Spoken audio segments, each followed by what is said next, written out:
경기도 파주시 문산읍. 임진강을 경계로 북한군과 마주하고 있는 대한민국 육군 제1보병사단 전진부대.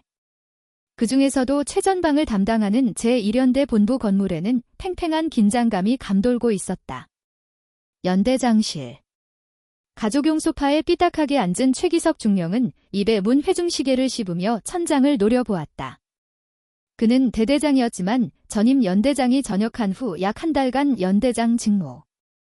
대리를 맡아오며 사실상 이 부대의 왕처럼 굴러왔다.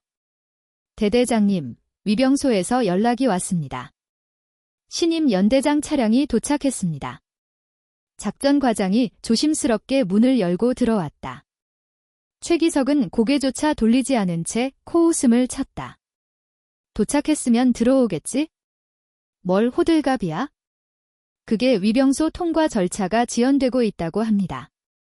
사단 사령부에서 발부한 출입 인가증이 전산에 없다고 합니다. 최기석이 킥킥거리며 몸을 일으켰다.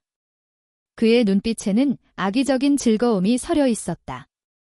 아, 그거 내가 인사과장한테 시켜서 전산 등록 내일로 미루라고 했어. 예. 아니, 그래도 부임하시는 날인데. 이 사람아, 군기가 빠져가지고.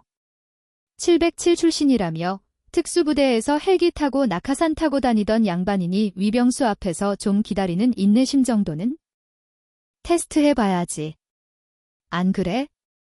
최기석은 육사 출신이라는 선민의식에 찌든 인물이었다. 그에게 비사관학교 출신, 그것도 여자가 자신의 상관으로 온다는 것은 받아들일 수 없는 모욕이었다. 그는 이번 기회에 신임 연대장의 길을 확실히 꺾어놓을 심산이었다. 커피나 한 잔 타봐, 믹스 말고 원두로. 내리는데 시간 좀 걸리지. 딱 그만큼만 세워두자고. 같은 시각, 1연대 위병소 앞 검은색 세단이 굳게 닫힌 철문 앞에 멈춰서 있었다. 운전병 김하사는 식은땀을 흘리며 계기판을 힐끔거렸다. 저, 연대장님. 위병소에서 확인이 늦어지고 있습니다. 잠시만 더 대기해 달라고 합니다. 뒷좌석에는 강수아 대령이 앉아 있었다. 그녀는 육군 창설 이후 최연소 여성 대령이자 전설적인 707특임대 출신이었다. 그녀는 무릎 위에 놓인 서류철을 덮고 창밖을 응시했다. 회색빛 하늘, 날카로운 강바람에 흔들리는 부대 깃발, 그리고 당황한 기색이 역력한 초병들의 모습. 단순한 행정착오가 아니었다. 그녀는 본능적으로 감지했다. 이것은 환영 인사가 아니라 선전포고였다. 강수아가 차문을 열었다. 연대장님, 내리시면 안 됩니다. 아직 영내 진입 전이라? 운전병의 만류에도 그녀는 아랑곳하지 않고 차에서 내렸다. 잘 다려진 정복 바지와 반짝이는 전투화가 아스팔트 바닥을 밟았다. 그녀가 선글라스를 벗자 날카로운 눈매가 드러났다. 그녀는 뚜벅뚜벅 위병소 초소를 향해 걸어갔다. 초병들이 화들짝 놀라 소총을 고쳐 잡았다. 정지. 신원 미확인자는 접근할 수 없습니다. 강수아는 초병의 코앞 바리케이드 바로 앞에 멈춰섰다. 그녀의 키는 170cm가 넘었다. 위압적인 기세에 눌린 초병이 마른 침을 삼켰다. 자네 위병 조장인가? 낮지만 또렷한 목소리. 애틀한 하사 계급장을 단 위병 조장이 얼떨결에 대답했다.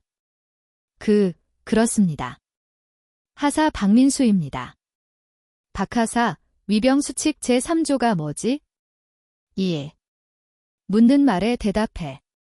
제3조. 제3조. 출입 인원 및 차량에 대한 철저한 신원 확인과 상급 부대 보고 의무 유지입니다. 정확하군. 그렇다면 묻지.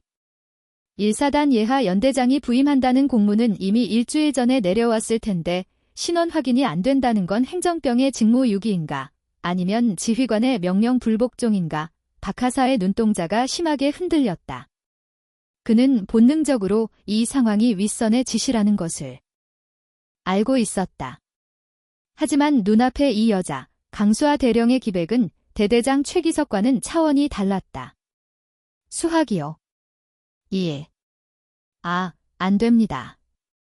보안상 2번 말 안 한다. 지휘통제실 당직사령 받고. 지금 당장 강수아의 눈빛이 서늘하게 빛났다. 그것은 거부할 수 없는 명령이었다. 박하사는 떨리는 손으로 인터폰 수화기를 창문 틈으로 건넸다. 당직 사령. 수화기 너머에서 건들거리는 목소리가 들려왔다. 통신보안. 당직 사령, 1대대장 최기석 중령입니다.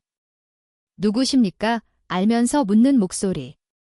배경에는 킥킥거리는 웃음소리와 커피잔 달그락거리는 소리가 섞여 있었다. 강수아의 입가에 옅은 미소가 번졌다. 차가운 빙소였다. 강수아다. 최중령, 자네는 일연대의 손님 맞이 예절을 아주 독특하게 배웠군. 아, 연대장님. 이거 죄송해서 어쩌죠? 전산망이 먹통이라 확인이 늦었습니다. 지금 바로 조치하겠습니다. 이 뻔한 거짓말. 사과에는 진정성이 단 한치도 없었다. 전산망 핑계는 나중에 감찰관 앞에서나 되고. 자네, 지금 내 시계로 정확히 지금이다. 내가 정문에 도착한 지 시간이 지났어. 군인이 그 정도도 못 기다리십니까? 기다릴 수 있지? 하지만 지휘관을 문전박대하는 부대가 적이 쳐들어왔을 때는 얼마나 우왕좌왕할지 눈에 선안하군. 문 열어, 딸깍. 강수아는 수화기를 내려놓았다. 잠시 후 육중한 철문이 끽 소리를 내며 열렸다. 강수아는 박하사를 향해 고개를 끄덕였다. 수고했다. 근무 계속해 그녀가 다시 차에 오르자 운전병이 조심스럽게 물었다. 연대장님. 괜찮으십니까? 1대대장님이 성격이 좀... 김하사. 예. 나는 맹수들이 우글거리는 정글에서도 살아남았다. 고작 똥개 한 마리가 짖는다고 해서 물러설 것 같나. 차는 연병장을 가로질러 본청 건물로 향했다. 강수아의 시선은 본청 2층 커다란 창문에 고정되어 있었다. 그곳에서 자신을 내려다보고 있을 누군가를 향해 오히려 잘 됐어. 썩은 부위가 어디인지 찾으러 다닐 수고를 덜었으니. 연대장실 문을 열자마자 맵소한 곰팡이 냄새가 코를 찔렀다. 청소는 전혀 되어 있지 않았다. 책상 위에는 전임자가 남기고 간 서류들이 산더미처럼 쌓여 있었고 소파에는 흙 묻은 전투화 자국이 선명했다. 심지어 구석에는 누군가 먹다 남은 컵라면 용기까지 굴러다니고 있었다. 뒤따라 들어온 인사과장이 얼굴이 하얗게 질려 어쩔 줄 몰라 했다. 연대장님 죄송합니다. 방범병들이 청소를 해뒀어야 했는데. 인사과장이 황급히 컵라면 용기를 치우려 하자 강수아가 손을 들어 제지했다. 그대로 둬. 예. 치우지 마. 사진 찍어. 사진 말씀이십니까? 지금 이 방의 상태가 우리 연대의 현주소다. 지휘관에 대한 존중도, 기본 예절도, 위생관념도 없는 상태. 하나도 빠짐없이 기록으로 남겨 그녀의 서슬퍼런 명령에 인사과장은 주머니에서 휴대전화를 꺼내 셔터를 눌렀다. 찰칵찰칵거리는 소리가 정적에 잠긴 사무실을 채웠다. 그때 복도 끝에서 요란한 군화 발소리가 들려왔다. 전진. 느리시하고 건들거리는 구호와 함께 최기석 중령이 모습을 드러냈다.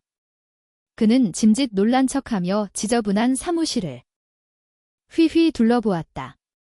아이고, 이게 뭡니까? 청소당번 녀석들이 빠져가지고 일을 이따위로 해놨네요. 제가 교육을 시킨다고 시켰는데 요즘 병사들이 워낙 말을 안 들어 처먹어서 말입니다. 그는 은근히 책임을 병사들에게 돌리며 강수아를 곁눈질했다. 강수아는 천천히 몸을 돌려 최기석을 마주보았다. 최기석은 강수아보다 머리 하나는 더 컸지만 그녀가 뿜어내는 기세에 순간적으로 움찔했다. 최기석 중령. 예, 말씀하십시오. 자네는 이 방이 더러운 게 병사들의 잘못이라고 생각하나? 그럼 누구 잘못이겠습니까? 시키는 대로 안 한 놈들 잘못이지. 강수아는 천천히 그에게 다가갔다. 한 걸음, 두 걸음. 숨막히는 침묵 속에서 그녀의 발소리만이 울렸다. 지휘관의 방이 더러운 건 병사들의 잘못일 수 있어? 하지만 지휘관을 맞이하는 태도가 썩어 있는 건 그 누구의 핑계도 될 수 없는 간부의 책임이지. 뭡니까? 말씀이 지나치시네. 최기석의 얼굴이 붉게 달아올랐다.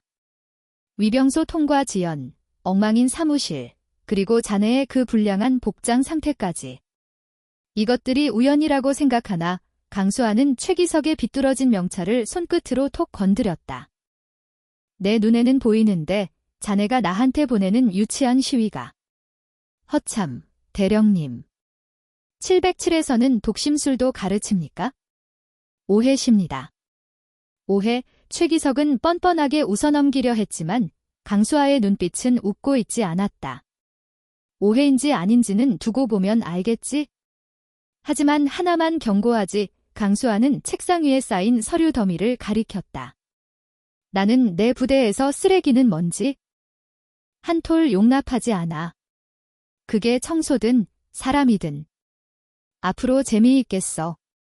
기대해라, 최중령. 내가 707에서 배운 건 테러범 제압하는 기술뿐만이 아니니까. 최기석은 주먹을 꽉 쥐었다. 자신보다 한참 어린 여자에게, 그것도 부하들이 보는 앞에서 당한 모욕감에 치가 떨렸다. 하지만 강수아의 눈빛에는 그가 감히 대꾸할 수 없는 압도적인 카리스마가 담겨 있었다. 이 여자는 진짜다. 최기석의 본능이 경고음을 울리고 있었다. 전진 부대에 피바람이 불어닥칠 전조였다. 다음 날 아침. 일연대 본청 대회의실. 매일 아침 진행되는 참모 회의 시간이었지만 공기는 무겁게 가라앉아 있었다. 자리에 앉은 과장들은 숨소리조차 크게 내지 못하고 눈치만 보고 있었다. 상석에 앉은 강수아 대령은 묵묵히 서류를 검토하고 있었다. 그녀의 앞에는 빈자리가 하나 있었다. 1대대장 최기석 중령의 자리였다. 연대장님, 1대대장님께서 오시는 길에 차량에 문제가 생겨서 좀 늦으신답니다. 작전과장이 식은땀을 흘리며 보고했다.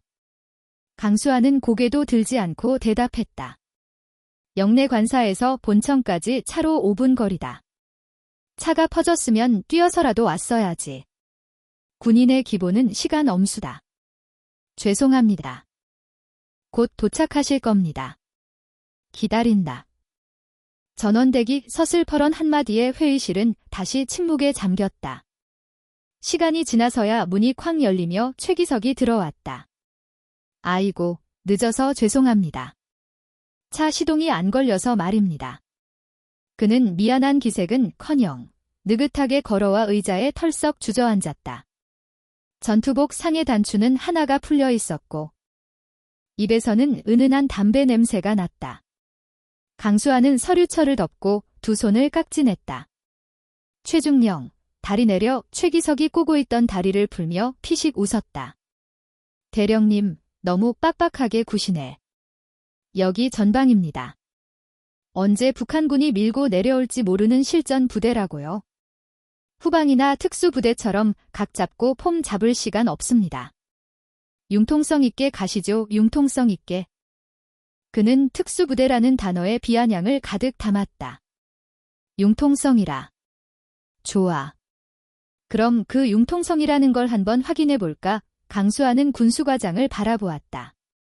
군수과장, 화면 띄워. 프로젝터 화면이 켜지고 복잡한 엑셀표가 나타났다. 최기석은 헬쑥하며 화면을 힐끔 보았다. 급양비 내역서였다. 최중령. 자네 대대 병사들이 요즘 밥맛이 없어서 PX로 몰려간다는 보고가 있던데 알고 있나? 애들이 워낙 인스턴트를 좋아해서 그렇습니다. 요즘 신세대 장병들 입맛 맞추기가 어디 쉽습니까? 그렇군. 그런데 이 장부를 보면 좀 이상해. 지난달 삼겹살 수급 내역을 보면 1대대에 지급된 고기가 100kg인데 실제 배식 일지에는 60kg만 조리된 것으로 나와 있어. 나머지 40kg은 어디로 갔지? 최기석의 눈동자가 순간 흔들렸다. 아, 그거야 조리 과정에서 로스가 생기고 비계를 떼어내고 하면 줄어드는 거죠. 대령님이 주방 일을 안 해보셔서 모르시나 봐요. 로스가 40%나 생긴다고. 자네 부대 취사병들은 고기를 공기 중에 증발시키는 마술사라도 되나 보지. 강수하는 자리에서 일어나 천천히 최기석의 뒤로 걸어갔다. 그리고 더 재미있는 건 같은 날 자네 관사 회식비 청구 내역에는 삼겹살 구입 항목이 없다는 거야. 그런데 당번병의 증언에 따르면 그날 자네 관사에서 아주 성대한 고기 파티가 열렸다더군. 술과 함께 최기석의 얼굴이 딱딱하게 굳었다. 이보세요, 연대장님. 지금 저를 의심하시는 겁니까? 제가 고기 몇 점 훔쳐 먹었다는 겁니까? 훔쳐 먹었으면 도둑이고 빼돌렸으면 횡령이지. 명칭이 뭐가 중요해? 중요한 건 내 병사들이 먹어야 할 고기가 자네 뱃속으로 들어갔다는 사실이지. 강수아는 최기석의 어깨에 손을 올렸다. 묵직한 악력에 최기석이 움찔했다. 자네가 말하는 그 전방이 융통성이라는 게 병사들 밥그릇 빼둬서 간부들 배 채우는 거라면 나는 그 융통성 박살 내버릴 생각이다. 증거 있습니까? 당번병놈들이 헛소리 한 걸 가지고 증거 찾으면 나오겠지? 군수과장, 오늘 내로 지난 1년간 급양 청구서와 실제 불출 증명서 대조해서 내 방으로 가져와. 하나라도 누락되면 자네 목 각오해. 군수과장은 뒤에 알겠습니다 라고 외치며 고개를 박았다. 강수아는 다시 최기석을 내려다보았다. 그리고 최중령. 자네는 오늘부터 1대대 병영식당에서 병사들과 똑같은 식판에 밥 먹어.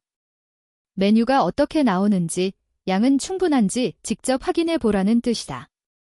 간부 식당 출입 금지야. 내가 왜 병사 나부랭이들이랑 밥을 먹어? 최기석이 벌떡 일어나며 소리쳤다. 명령이다. 불만 있으면 사단장님께 직접 거절해. 연대장 지시 불이행으로 징계위원회 회부되는 건 감수하고 강수아는 그대로 회의실을 나가버렸다. 남겨진 최기석은 분노로 얼굴이 불그락푸르락해졌다. 그는 쥐고 있던 종이컵을 바닥에 내동댕이 쳤다. 저 미친 여자가. 진짜 두고 보자. 오후 연대장실. 강수아는 창밖으로 어둠이 내려앉는 연병장을 바라보고 있었다. 똑똑. 노크 소리와 함께 감찰 장교 이대위가 들어왔다. 그는 일연대에서 유일하게 강수아가 신뢰할 수 있는 강직한 인물이었다. 연대장님, 1대대장 최기석 중령이 저녁 식사를 같이 하고 싶다고 연락이 왔습니다. 파주 신이동 고깃집을 예약했다고 합니다. 회식이라. 강수아의 입꼬리가 살짝 올라갔다. 아침에 망신을 당하고 저녁에 밥을 사겠다니? 뻔한 수작이었다. 함정일 가능성이 높습니다. 술을 먹여서 실수를 유도하거나 뇌물로 회유하려는 속셈일 겁니다. 거절하시는 게 좋겠습니다. 많이 가야지. 호랑이를 잡으려면 호랑이 굴로 들어가야 하니까. 강수아는 서랍에서 소형 녹음기를 꺼내 주머니에 넣었다. 이대위. 네. 자네는 내가 회식에 참석해 있는 동안 따로 움직여줘야겠어? 명령만 내려주십시오. 오늘 밤 1대대장실을 턴다. 예. 대대장실을 말씀이십니까? 최기석 성격상. 진짜 중요한 장부는 절대 남에게 안 맡겨. 자기 사무실 금고나 비밀 공간에 숨겨뒀겠지. 그가 회식 자리에서 나한테 정신 팔려 있는 동안이 기회야. 자네 헌병 수사관 출신이니 금고 문 따는 건 일도 아니겠지. 이대위의 눈이 반짝였다. 물론입니다. 안 그래도 그 방 한번 뒤져보고 싶었습니다. 저녁, 파주 신이동 진수성찬 식당. 최기석은 이미 술이 거나하게 취해 있었다. 강수아가 사복 차림으로 들어서자 그는 과장된 몸짓으로 환영했다. 오, 연대장님, 여기 상석으로 모셔. 오늘 제가 제대로 모시겠습니다. 길대 간부들이 눈치를 보며 자리를 비켜주었다. 강수아가 자리에 앉자 최기석이 소주병을 들었다. 자, 아침엔 제가 좀 과했습니다. 사과의 의미로 한 잔 받으시죠. 707은 술도 잘 마신다면서요. 강수아는 잔을 받기만 하고 입에 대지는 않았다. 술은 됐고. 할 말이 뭔가? 에이, 너무 딱딱하게 구시네. 반말이 아니라 우리 서로 좋게 좋게 가자는 겁니다. 대령님도 진급하셔야죠. 여기서 사고 없이 조용히 있다가 별 딸고 나가셔야지. 괜히 긁어부스럼 만들어서 좋을 거 없지습니까? 본색이 드러났다. 그래서 최기석은 목소리를 낮추며 은밀하게 속삭였다. 그는 품에서 두툼한 봉투를 꺼내 테이블 밑으로 강수아 쪽으로 밀었다. 이거 품의 유집이라고 생각하십시오. 매달 이 정도면 섭섭지 않게 챙겨드릴 수 있습니다. 1사단 예하부대 공사업체 사장들이 성에 표시한 겁니다. 뇌물이었다. 강수아는 봉투를 힐끔 보았다. 꽤 두꺼웠다. 이게 자네가 말한 융통성인가? 병사들 밥값 빼돌려서 만든 돈. 아니, 털어서 먼지 안 나는 사람 어디 있습니까? 관행이라는 게 있는 겁니다. 대령님도 이거 받으시고 급양 감사니 뭐니 하는 건 적당히 덮어두시죠. 강수아는 녹음기가 잘 돌아가고 있는지 확인하며 봉투를 집어들었다. 최기석의 눈이 번들거렸다. 하지만 강수아는 봉투를 자신의 주머니가 아닌 불판 위로 던져버릴 듯한 제스처를 취하다가 다시 테이블 위에 탁 내려놓았다. 최중령, 자네는 나를 잘못 봤어. 예. 나는 돈이 필요한 게 아니야? 자네 목이 필요하지. 그 순간 강수아의 휴대전화 진동이 울렸다. 이대위에게서 온 문자였다. 비밀 금고 발견. 이중 장부 및 참여 계좌 통장 확보했습니다. 복구합니다. 강수아는 자리에서 일어났다고. 어디 가십니까?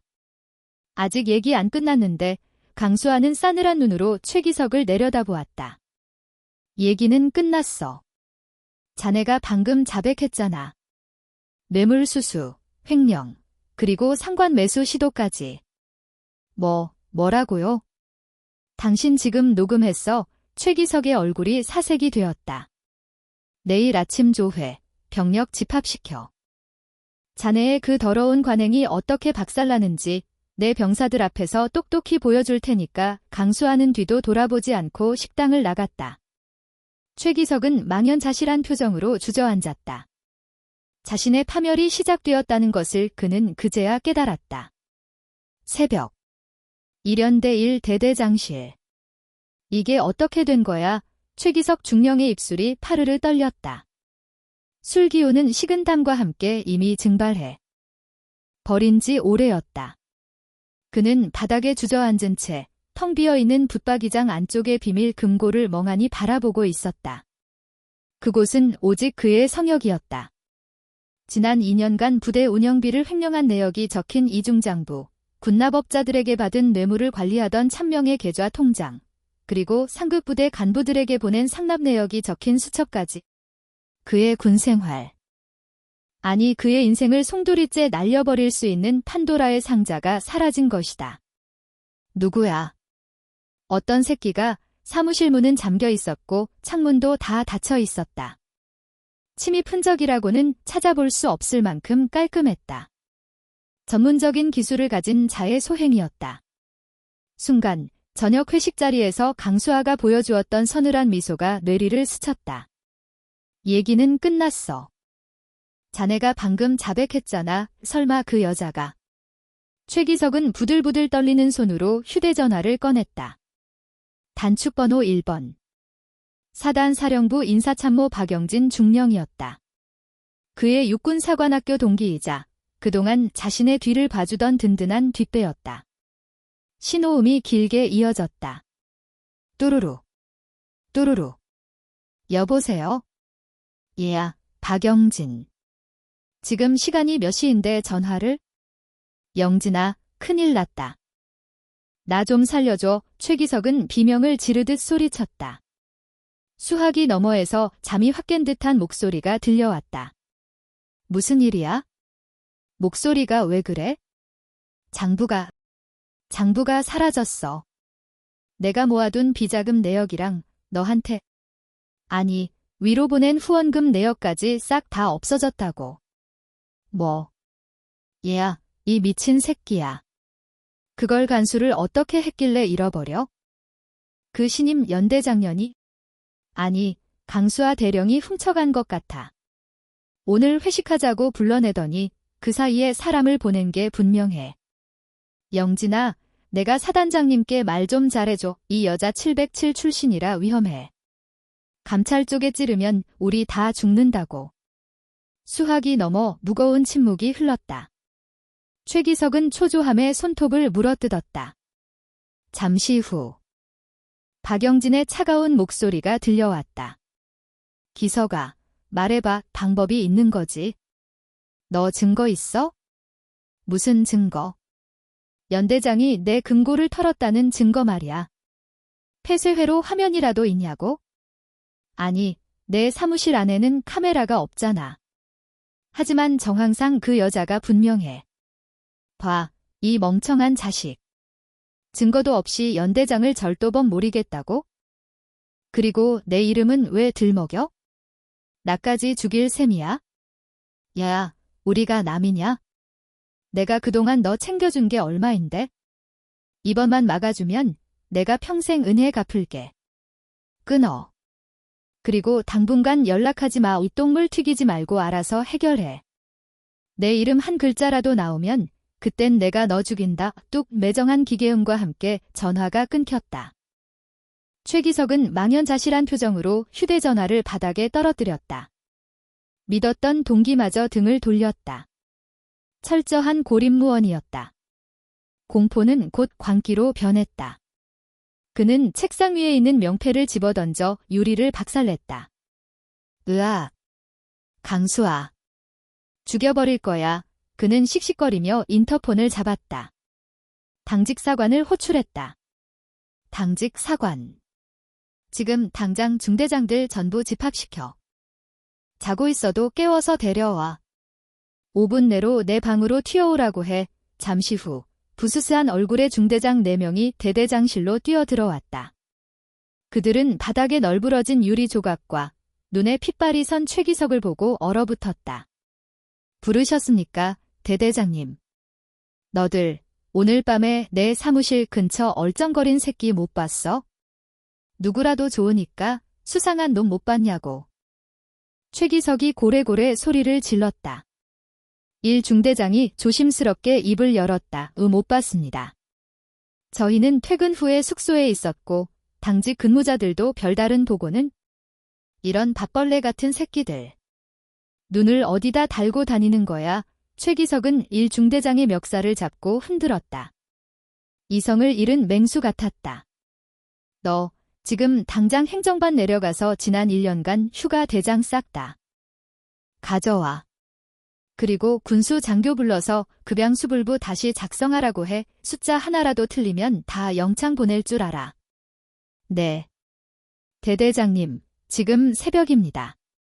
장부를 조작. 아니, 다시 작성하려면 시간이. 까라면 까. 내일 아침까지 완벽하게 맞춰놔. 만약 연대에서 감사 나와서 뭐 하나라도 걸리면 너희가 다 뒤집어 쓰는 거야. 알았어. 중대장들은 그제야 사태의 심각성을 깨달았다. 대대장이 무언가 큰 사고를 쳤거나 약점을 잡혔다는 것을. 하지만 그들은 육사 선배이자 인사평정권을 쥐고 있는 최기석의 명령을 거역할 수 없었다. 아, 알겠습니다. 중대장들이 도망치듯 사무실을 빠져나갔다. 홀로 남은 최기석은 불안한 눈빛으로 창밖을 내다보았다. 저 멀리 연대 본부 건물 2층 연대장실에 불이 환하게 켜져 있었다. 그 불빛이 마치 자신을 내려다보는 감시탑의 서치라이트처럼 느껴졌다. 그래, 증거가 없으면 만들면 돼. 내가 이 부대에서 10년을 굴렀어. 고작 굴러온 돌한테 당할 것 같아. 그는 서랍에서 낡은 서류 뭉치를 꺼냈다. 병사들의 사소한 징계 기록, 간부들의 실수 보고서 등이었다. 그는 이것들을 엮어 강수아가 부당한 지휘권 행사를 했다고 역으로 고발할 생각이었다.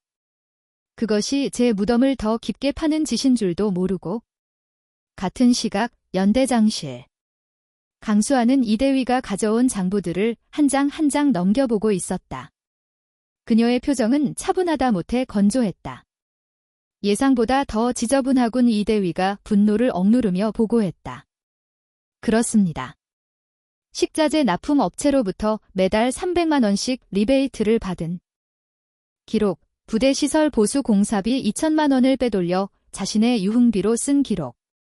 심지어 작년 혹한기 훈련 때 병사들에게 지급되어야 할 햇빛과 방한용품을 빼돌려 인근 군납점에 되판 정황까지 있습니다. 군인으로서의 명예는 고사하고 인간으로서의 기본적인 양심마저 팔아먹은 행태였다. 강수아는 녹음기를 켰다. 회식 자리에서 최기석이 뇌물을 제안하던 목소리가 선명하게 흘러나왔다. 매달 이 정도면 품의 유지비로 충분하실 겁니다. 현금으로 깔끔하게. 이 정도면 군사법원이 아니라 사회법정에서도 징역 5년 이상은 거뜬하겠어. 강수아는 장부를 덮고 자리에서 일어났다. 그녀는 창가로 다가가 어둠에 잠긴 1대대 막사를 응시했다. 불이 켜진 대대장실, 그리고 분주하게 오가는 중대장들의 모습이 희미하게 보였다. 발악하고 있군. 증거인멸을 시도하는 것 같습니다. 지금이라도 헌병대를 투입해서 현장을 덮쳐야 하지 않겠습니까? 아니, 잠깐. 강수아가 고개를 저었다. 어설프게 조작된 서류는 오히려 더 강력한 증거가 되지? 그리고 나는 그가 더 깊은 수렁으로 빠지길 원해. 내일 아침, 그가 준비한 거짓말이 병사들 앞에서 얼마나 초라하게 무너지는지 보여줄 생각이다. 이대위. 예. 연대장님. 내일 아침 전 병력 집합이다. 장소는 대연병장. 예외는 없다. 환자나 당직 근무자는 어떻게 할까요? 최소 인원 필수 근무자를 제외하고 전원 참석시켜. 취사병, 행정병, 운전병까지 모조리. 내일 아침은 이 부대가 다시 태어나는 날이니까. 알겠습니다. 그리고 헌병대에는 언제 연락하시겠습니까? 이미 사단 헌병대장과 이야기 끝났다. 내일 아침 9시 조회 시간에 맞춰들 이딱 칠 거야. 강수아는 벽에 걸린 태극기를 바라보았다. 최기석은 지금쯤 나를 공격할 명분을 찾느라 혈안이 되어 있겠지. 쥐새끼는 궁지에 몰리면 고양이를 무는 법이니까. 혹시 모를 돌발 상황에 대비해 5분 대기조를 근처에 배치할까요? 최중령이 이성을 잃고 난동을 부를 수도 있습니다. 강수아는 10개 웃었다. 필요 없어. 나는 그가 난동을 부리길 원해. 더 추악하게, 더 비참하게 발악할수록 병사들은 똑똑히 보게 될 거야. 자신들의 지휘관이 어떤 인간이었는지를 그녀는 책상 위에 놓인 자신의 지휘봉을 집어들었다. 묵직한 무게감이 손바닥에 전해졌다. 나는 내일 완벽한 쇼를 보여줄 생각이다. 각본, 연출. 주연 모두 내가 맡은 후 복도 끝 창문으로 동이 터오고 있었다. 파주의 새벽 공기는 여전히 차갑지만 하늘은 붉게 물들기 시작했다. 그것은 썩은 것을 태워버릴 정화의 불꽃과도 같은 색이었다. 아침, 부대 기상 나팔 소리가 울려 퍼졌지만 분위기는 평소와 달랐다. 긴급 집합방송이 스피커를 찢을 듯이 울려 퍼졌다. 알립니다. 현 시간부로 전 장병은 단독 군장. 착용 후 대연병장으로 집합할 것 다시 알립니다. 생활관에서 뛰쳐나오는 병사들의 표정은 의아함과 짜증으로 가득 차 있었다. 아씨, 뭐야? 아침부터 무슨 집합이야? 전쟁 났어. 연대장 바뀌었다고 군기 잡는 거 아니야? 아, 진짜 피곤하네. 병사들은 투덜거리며 연병장으로 향했다. 하지만 그들의 눈에 들어온 것은 평소와 다른 풍경이었다. 연단 중앙에는 연대장 강수아 대령이 칼같이 다림질된 정복을 입고 서 있었다. 그녀의 뒤로는 연대 참모들이 도열해 있었고 그 옆에는 최기석 중령이 괴한 눈으로 서 있었다. 최기석의 모습은 말이 아니었다. 밤새 한숨도 못 잔 듯 눈은 붉게 충혈되어 있었고 입술은 바싹 말라 있었다. 그는 힐끗힐끗 강수아를 쳐다보았지만 강수아는 정면만을 응시할 뿐이었다. 저 여자가 장부를 가지고 있을까? 아니면 그냥 겁주려는 걸까? 최기석은 애써 침착하려 노력했다. 밤새 중대장들을 닥달해 급양 장부 숫자를 얼추 맞춰놨다. 뇌물 혐의도 현금으로만 받았으니 끝까지 잡아떼면 그만이라고 스스로를 위로했다. 그래, 버티면 돼. 이 물증이 없으면 심증만으로는 날 못 내쫓아 병사 3천여 명이 연병장에 정렬을 마쳤다. 거대한 사각형의 대열이 만들어졌다. 차가운 아침 바람에 부대 깃발이 펄럭였다. 부대 차렷. 연대 주임원사의 우렁찬 구령에 맞춰 3천명의 군화 뒤꿈치가 일제히 부딪혔다. 척. 소리가 연병장을 울렸다. 연대장님께 대하여 경례, 전진. 병사들의 함성이 하늘을 찔렀다.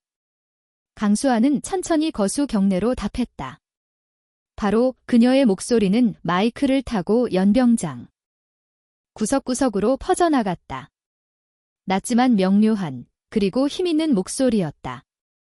전진부대 장병 여러분, 반갑습니다. 신임 연대장 대령 강수하다. 그녀는 잠시 말을 멈추고 병사들의 눈을 하나하나 맞추려는 듯 천천히 고개를 돌렸다. 나는 오늘 취임사를 하기 위해 이 자리에 선 것이 아니다. 여러분에게 사과를 하기 위해 섰다. 사과, 병사들이 수군거렸다. 보통 신임 지휘관들은 강한 육군, 필승의 신념 따위에 뻔한 훈시를 늘어놓기 마련이었다. 그런데 사과라니? 지난 2년간 여러분은 배가 고팠을 것이다. 추위에 떨었을 것이다. 그리고 부당한 대우에 분노했을 것이다. 병사들의 옹성거림이 잦아들었다. 모두가 숨을 죽이고 그녀의 입을 주목했다. 국가가 여러분에게 약속한 정당한 대우가 누군가의 탐욕으로 인해 쓰레기통에 처박혔기 때문이다. 강수아는 옆에 서 있는 최기석을 손가락으로 가리켰다. 1대대장 최기석 중령, 최기석이 움찔하며 고개를 들었다. 이어, 연대장님. 지금 뭐 하시는 겁니까? 강수아는 그를 무시하고 말을 이었다. 이자는 여러분이 먹어야 할 고기를 빼돌려 자신의 배를 불렸다. 여러분이 입어야 할 방한복을 팔아 자신의 유흥비로 썼다. 여러분이 피땀 흘려 훈련할 때 그는 집무실에서 뇌물을 세고 있었다. 입으세요. 말씀 함부로 하지 마십시오. 증거 있습니까? 이건 명예훼손입니다. 병사들 앞에서 지휘관을 모욕해도 되는 겁니까? 최기석이 연단 앞으로 튀어나오며 고래고래 소리를 질렀다. 그는 자신의 결백을 주장하기 위해 병사들을 향해 몸을 돌렸다. 야, 너희들. 내 말 믿지? 내가 너희를 얼마나 아꼈는데? 밥 좀 맛없게 나온 거, 그거 다 보급 사정이 안 좋아서 그런 거야? 내가 위로 쫓아다니면서 예산 따오려고 얼마나 고생했는데 최기석은 병사들에게 호소했다. 하지만 병사들의 눈빛은 싸늘했다. 그들은 알고 있었다. 매일 나오는 맛없는 밥, 툭하면 잘리는 휴가, 그리고 최기석의 폭언들을. 그들은 본능적으로 강수아의 말이 사실임을 직감하고 있었다. 강수아는 눈 하나 깜짝하지 않고 최기석을 바라보았다. 명예의 그녀는 피식 웃었다. 군인의 명예는 계급장이 아니라 부하를 사랑하는 마음에서 나온다. 자네에게 훼손될 명예 따위가 남아있나? 증거를 대라고. 증거를. 나를 모함해서 쫓아내려는 거 다 알아. 최기석이 발악했다. 강수아는 주머니에서 녹음기를 꺼냈다. 증거를 원하나? 아주 생생한 증거가 여기 있는데 그녀가 녹음기를 마이크에 갖다 댔다. 치익하는 잡음 섞인 소리와 함께 전날 밤 최기석의 목소리가 스피커를 통해 3,000명의 귀에 꽂혔다. 매달 이 정도면 품의 유지비로 충분하실 겁니다. 식자재 그거 좀 빼돌린다고 티도 안 납니다. 융통성 있게 삽시다. 연병장은 순식간에 아수라장이 되었다. 병사들의 눈빛이 경악에서 분노로 바뀌었다. 와, 진짜 쓰레기네. 우리 밥값이 저 새끼 술값이었어? 죽여버리고 싶다. 진짜. 곳곳에서 욕설이 터져나왔다. 간부들조차 얼굴을 붉히며 고개를 돌렸다. 최기석의 얼굴은 하얗게 질려 백지장처럼 변했다. 이건 조작이야. 저 여자가 조작한 거라고. 그는 횡설수설하며 강수아에게 달려들려 했다. 녹음기를 빼앗으려는 속셈이었다. 멈춰. 강수아의 짧은 명령과 함께 그녀의 몸이 유령처럼 움직였다. 달려드는 최기석의 팔을 가볍게 낚아채 비틀고 중심을 무너뜨려 연단 바닥에 무릎 꿇렸다. 까! 최기석의 비명이 울려 퍼졌다. 707 시절 익힌 제압술이었다. 강수아는 그를 바닥에 짓누른 채 싸늘하게 내려다보았다. 군형법 제44조 항명 제56조 상관에 대한 특수 폭행 미수 그리고 업무상 횡령 및 뇌물수수. 강수아는 법 조항을 읊으며 그의 죄목을 하나하나 나열했다. 추하군, 최중령. 끝까지. 그때 멀리서 사이렌 소리가 들려왔다. 위잉사단 헌병대 차량 3대가 연병장으로 진입했다. 검은색 헬멧을 쓴 헌병들이 곤봉을 차고 뛰어내렸다. 이대위, 집행에 대기하고 있던 이대위가 마이크를 잡았다. 현 시간부로 1대대장 최기석 중령을 긴급 체포합니다. 확보된 비밀 장부와 녹취록은 이미 사단 법무참모에 제출되었습니다. 변호인을 선임할 권리가 있으며 헌병들이 연단으로 올라와 최기석의 양팔을 잡고 수갑을 채웠다. 철컥. 차가운 금속 소리가 들렸다. 이거 안 돼. 내가 누군지 알아? 나 육사 출신이야. 너희들 다 죽었어. 박영진 중령한테 전화해. 최기석은 개처럼 끌려가면서도 고함을 질렀다. 하지만 그 모습은 위협적이기보다는 애처로울 정도로 비참했다. 병사들은 끌려가는 그를 보며 야유를 보냈다. 강수아는 온매무새를 다듬고 다시 마이크 앞에 섰다. 봤나? 그녀의 한마디에 소란스러웠던 연병장이 다시 죽은 듯 조용해졌다. 이것이 정의다. 그리고 이것이 내가 이끄는 전진부대의 새로운 원칙이다. 그녀는 끌려가는 최기석의 뒷모습을 가리켰다. 부정을 저지른 자, 부하를 괴롭힌 자, 군인의 본분을 망각한 자는 지휘고를 막론하고 반드시 대가를 치르게 할 것이다. 내 눈앞에서 사라지는 그날까지 이 병사들의 가슴 속에서 뜨거운 무언가가 끓어올랐다. 그것은 오랫동안 잊고 있었던 신뢰라는 감정이었다. 그들은 처음으로 자신들을 지켜주는 진짜 지휘관을 만난 것이다. 누군가 작은 목소리로 외쳤다. 연대장님 만세. 그 소리는 불씨가 되어 순식간에 번져나갔다. 와. 전진. 3,000명의 병사들이 함성을 지르며 환호했다. 그 함성은 이련대를 짓누르던 어둠을 걷어내고 새로운 태양이 떠올랐음을 알리는 신호탄이었다. 강수아는 그 환호 속에서 희미하게 미소 지었다. 하지만 그녀는 알고 있었다. 최기석은 꼬리에 불과하다는 것을. 방금 그가 다급하게 외쳤던 이름, 박영진. 사단사령부에 숨어있는 더 큰 악이 그녀를 기다리고 있었다. 강수아의 전쟁은 이제 막 서막을 올렸을 뿐이었다. 최기석 중령이 헌병대차에 실려가고 일주일이 지났다. 이련대는 표면적으로는 평화를 되찾은 듯했다. 병영식당의 밥은 윤기가 흘렀고 난방이 정량 공급되면서 생활관의 온기도 돌아왔다. 병사들은 이제야 사람 사는 것 같다며 웃음을 되찾았다. 하지만 강수아 대령은 웃지 않았다. 연대장실, 그녀는 창밖을 내려다보며 쓴 커피를 들이켰다. 폭풍이 오고 있어. 그녀의 곁에 선 이대위가 의아한 듯 물었다. 최기석 중령은 구속 수사 중이고 연루된 간부들도 전원징계위원회에 회부되었습니다. 부대 내의 썩은 부분은 다 도려내지 않았습니까?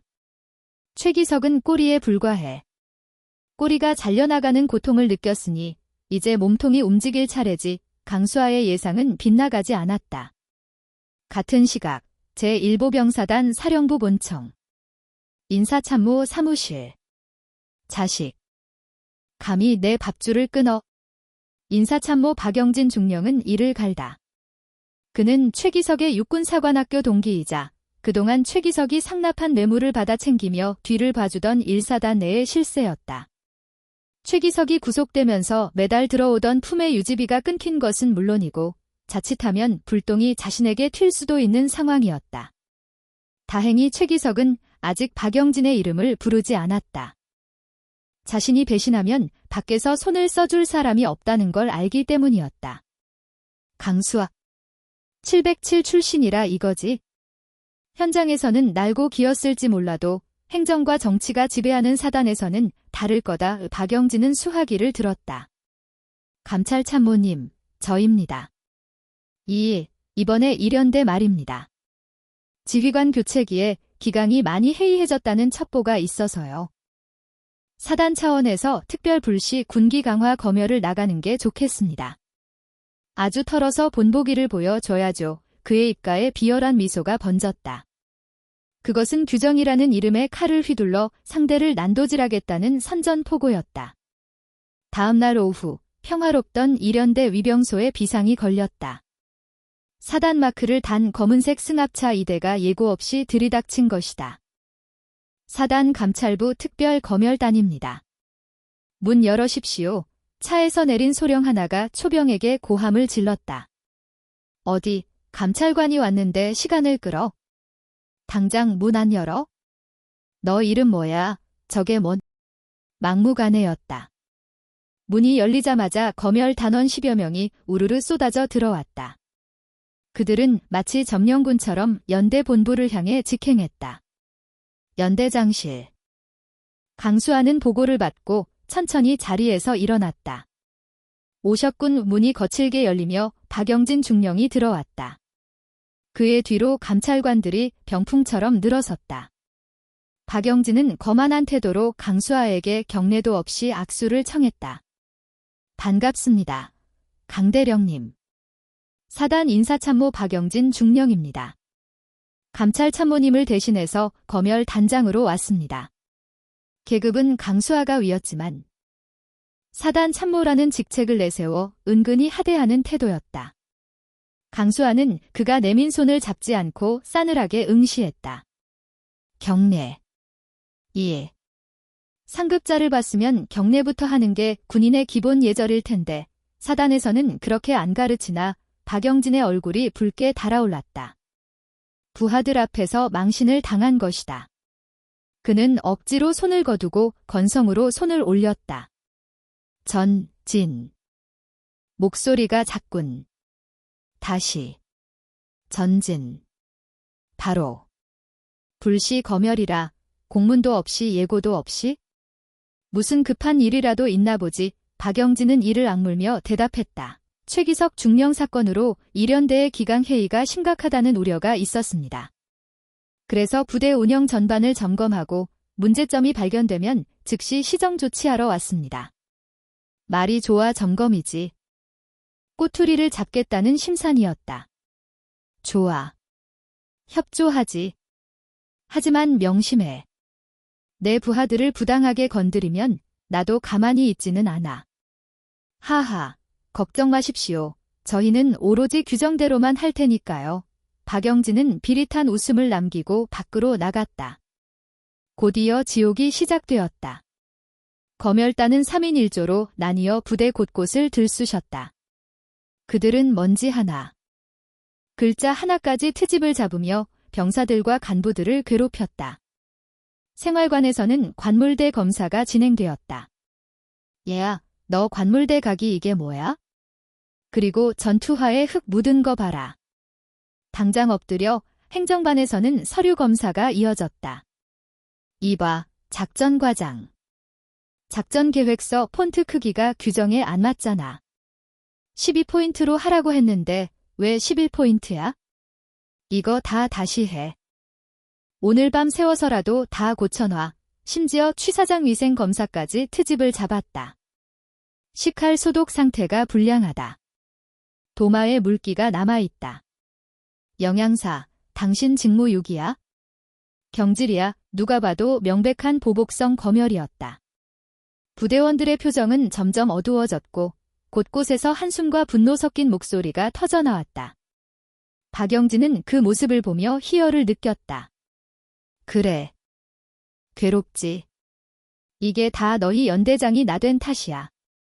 원망하려면 강수아를 원망해라. 그는 병사들의 고통을 볼모로 강수아를 압박하고 있었다. 지휘관으로서 부하들이 고통받는 모습을 지켜보는 것만큼 괴로운 일은 없다는 것을 잘 알고 있었기 때문이다. 저녁, 박영진은 연대장실로 돌아와 강수아 앞에 점검 결과 보고서를 던지듯 내려놓았다. 대령님, 심각하네요. 보십시오. 지적 사항이 100건이 넘습니다. 병사들 두발 상태 불량, 총기 손질 미흡, 행정 서류 태만. 이래서야 전투 준비가 되겠습니까? 이련대는 당장 관심부대로 지정해야 할 것 같습니다. 강수아는 보고서를 훑어보지도 않고 박영진을 바라보았다. 그래서 결론이 뭐지? 지휘 책임을 물을 수밖에 없습니다. 대령님께는 지휘 서신에 의한 경고 조치가 내려갈 겁니다. 그리고 당분간 이련대의 모든 휴가와 외박은 통제됩니다. 기강이 잡힐 때까지요. 병사들의 휴가 통제. 그것은 병사들에게 사형 선고나 다름없었다. 강수아의 인기를 바닥으로 떨어뜨리고 내부 분열을 일으키려는 최악의 수였다. 박영진은 승리감에 도취되어 있었다. 707 출신이라도 행정과 규정 앞에서는 무력할 것이라 믿었다. 하지만 그는 몰랐다. 강수아가 707에서 배운 것은 단순히 몸을 쓰는 기술만이 아니라는 것을. 특수작전에는 적의 심리를 이용하고 허점을 파고드는 치밀한 두뇌 싸움도 포함되어 있었다. 그녀는 침착하게 서랍을 열어 두꺼운 책 한 권을 꺼냈다. 육군 규정집이었다.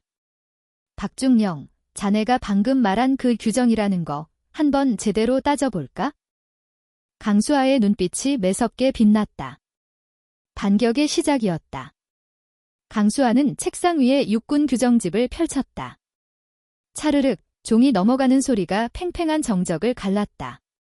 그녀는 펜을 들어 보고서의 항목들을 하나씩 짚기 시작했다. 첫째, 자네가 지적한 병사들의 두발 상태 불량. 육군 규정 복무편 제15조. 전방지역 및 도서지역 근무자는 작전 환경과 이발 여건을 고려하여 지휘관 재량하에 스포츠형 머리를 허용할 수 있다라고 명시되어 있군. 그녀는 박영진을 똑바로 쳐다보았다. 우리 부대는 최전방 GOP 경계 작전을 수행 중이다. 한 달에 한 번 이발병이 순회하며 깎아주는데 이번 다른 폭설로 인해 도로가 통제되어 이발병이 들어오지 못했다. 이것은 천재지변에 의한 불가항력적인 상황이지 기강회의가 아니다. 그런데 이걸 지적사항에 넣어 박영진의 눈썹이 꿈틀했다. 아니, 그래도 규정은 규정. 둘째, 총기 손질 미흡. 자네 부하들이 지적한 총기는 K3 기관총이더군. 해당 총기는 노후화로 인해 총열 덮개 부분의 변색이 심하다. 이건 기름칠을 안 해서가 아니라 장비 자체가 낡아서 그런 거다. 강수아는 서류철에서 반려된 공문을 꺼내 박영진의 코앞에 들이밀었다. 내가 부임하자마자 사단 군수참모에게 교체 요청 공문을 3번이나 보냈는데 예산 부족을 이유로 반려한 게 누구였지? 바로 사단 사령부다. 너희가 새 총을 안 줘서 낡은 총을 쓰고 있는데 그걸 관리 소홀이라고 병사를 징계하겠다고? 이게 자네가 말하는 규정인가? 박영진은 말문이 막혔다. 강수아의 논리는 완벽했다. 그녀는 단순히 화를 내는 것이 아니라 정확한 근거와 데이터, 그리고 그들의 행정 실책을 근거로 반박하고 있었다. 셋째, 행정 서류 태만. 11포인트냐 12포인트냐가 전투력과 무슨 상관이지? 육군 행정 업무 편람을 보면 문서의 양식은 가독성을 해치지 않는 범위 내에서 부대 여건에 맞게 조정할 수 있다고 되어 있다. 우리 연대는 잉크와 용지 절약을 위해 폰트를 조금 줄여서 쓰고 있어? 이걸로 절감한 예산이 지난달에만 50만 원이다. 칭찬은 못해줄 망정, 경고서를 쓰게 해. 그녀는 자리에서 일어나 박영진에게 다가갔다. 박영진은 저도 모르게 뒷걸음질 쳤다. 자네가 가져온 이 지적사항들, 100개 중에서 합리적인 건 단 하나도 없어. 전부 자의적인 해석과 꼬투리 잡기, 그리고 명백한 직권 남용이다. 그건 대령님이 판단할 문제가 아닙니다.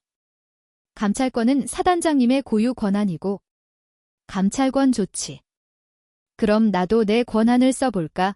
강수아는 책상 위에 있던 리모컨을 눌렀다. 벽에 걸린 대형 화면이 켜졌다. 부대의 곳곳에 설치된 폐쇄회로 화면이었다. 영상 속에는 박영진이 데려온 감찰관들이 행정반에서 병사들에게 고함을 지르고 서류를 바닥에 집어던지는 모습이 고스란히 찍혀 있었다. 그리고 결정적인 장면이 나왔다.